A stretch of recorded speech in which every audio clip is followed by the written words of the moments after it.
বন্যার পানি নেমে যাওয়ায় বাড়ছে বিভিন্ন রোগবালাই। এ বিষয়ে জানাতে নোয়াখালী থেকে যুক্ত হচ্ছেন সহকর্মী মাওলা সুজন। সুজন, হাসপাতালে কোন সমস্যা নিয়ে বেশি রোগী আসছে, চিকিৎসা সেবা কেমন চলছে?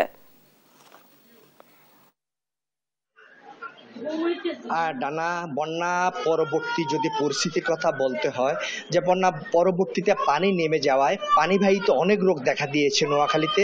তো এর মধ্যে বিশেষ করে ডায়রিয়াটা প্রকট আকার ধারণ করেছে। নোয়াখালীর 9টি উপজেলার মধ্যে 8টি উপজেলা বন্যা আক্রান্ত হয়েছে।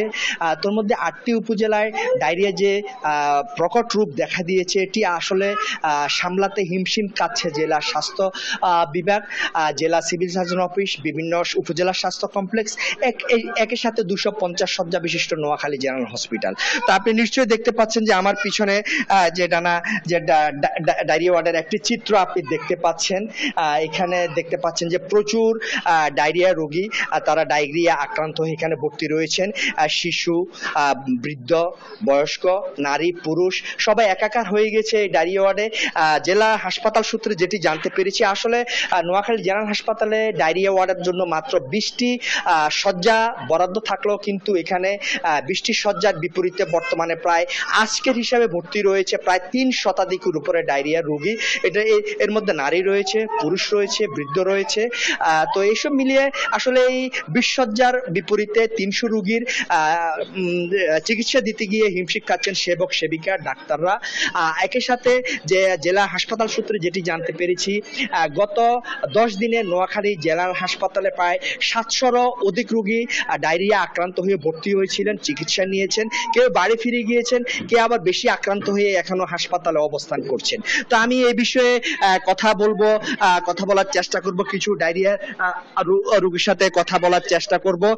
যে আপনারা এখানে কবে এসেছেন এবং আপনার রোগীর এখন কি অবস্থা? রোগীর অবস্থা এখন মোটামুটি ভালো আছে। আমরা আসছি 3-4 দিন হয়েছে। এখন মোটামুটি ভালো আছে।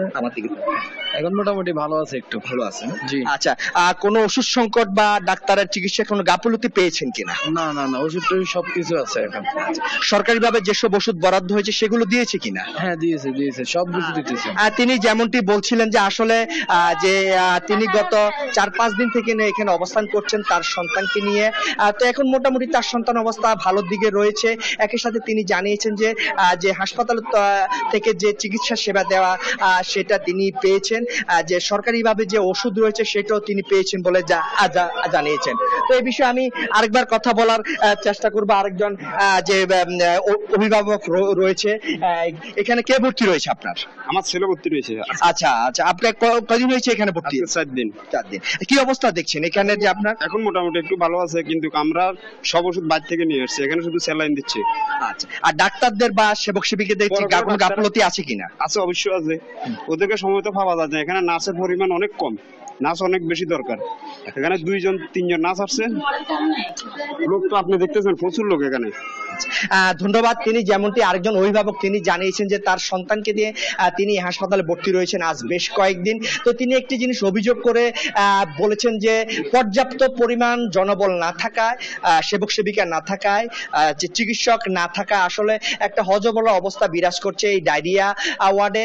যে সরকারিভাবে যে অনেক ওষুধ বরাদ্দ রয়েছে, কিন্তু তারপরও তাকে বাইরে থেকে ওষুধ কিনতে হচ্ছে বলে তিনি জানিয়েছেন। তো আমি আপনাকে আরেকটি চিত্র দেখাবো, যে এখানে বর্তমানে একজন ডক্টর তিনি রয়েছেন, একই সাথে একজন সেবিকাকে আপনি দেখতে পাচ্ছেন যে তারা হেঁটে হেঁটে রোগী দেখছেন এবং ডায়রিয়া আক্রান্ত যারা রয়েছেন তাদের সাথে কথা বলছেন, তাদেরকে সেবা দিয়ে যাচ্ছেন। তো জেনারেল হাসপাতাল থেকে আসলে আরেকটি তথ্য জানানো হয়েছে যে নোয়াখালী জেনারেল হাসপাতালে যে নতুন একটি ভবন নির্মাণাধীন রয়েছে, যেটি 12 তলা বিশিষ্ট, সেটির নির্মাণ কাজ শেষ না হওয়ায় শয্যার সংকট রয়েছে। যদি এই ভবনটি নির্মাণ কাজ শেষ হয় এবং হাসপাতাল কর্তৃপক্ষকে বুঝিয়ে দেওয়া হয়, তাহলে হয়তোবা এই যে ডায়রিয়া, বিশেষ করে যে প্রাকৃতিক দুর্যোগকারিত যে দুর্যোগ কারণে যেসব যে রোগবালাই দেখা দেয়, সেসব রোগবালাই তারা সেবা দিতে অনেকটা তাদের ভালো হবে বলে তিনি মনে করছেন। একই সাথে তিনি হাসপাতাল কর্তৃপক্ষ আশা প্রকাশ করছেন দ্রুত এই নতুন ভবনটি তাদেরকে বুঝিয়ে দেওয়া হবে। ডানা, এ হচ্ছে নোয়াখালীতে বন্যা পরবর্তী পরিস্থিতি, ডায়রিয়ার প্রকোপ নিয়ে নোয়াখালী জেনারেল হাসপাতালে সর্বশেষ।